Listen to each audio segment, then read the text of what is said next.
হাদিকে হত্যা করবে, হাজার হাদি ঘরে ঘরে তৈরি হবে। কথা বলেন ঠিক কিনা ইনশাআল্লাহ? আজকে আমরা মুসলমান, আমরা নারে তাকবীরের স্লোগান ছেড়ে দিয়েছি।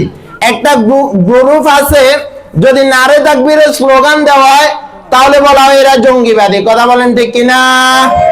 আমরা মুসলমান, আজকে মুসলমানের দেশ বাংলাদেশ, 92% মুসলমানের দেশ বাংলাদেশে ভারতের আধিপত্যবাদীরা বাংলাদেশের দিকে তাকায়, বাংলাদেশ নিয়ে ষড়যন্ত্র করে।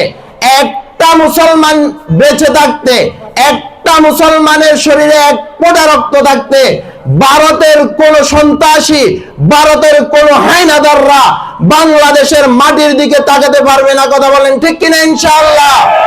আমাদের শরীরে যতদিন রক্ত থাকবে, আমাদের শরীরে এক বিন্দু রক্ত থাকতে বাংলাদেশের ইঞ্চি ইঞ্চি মাটি কোন বাইরের রাষ্ট্রের চক্রান্তে আমরা পড়তে দিব না। না না না, বাইরের রাষ্ট্রের চক্রান্ত, ভারত বিরোধী, ভারতের চক্রান্ত বাংলাদেশে সফল হতে পারবে?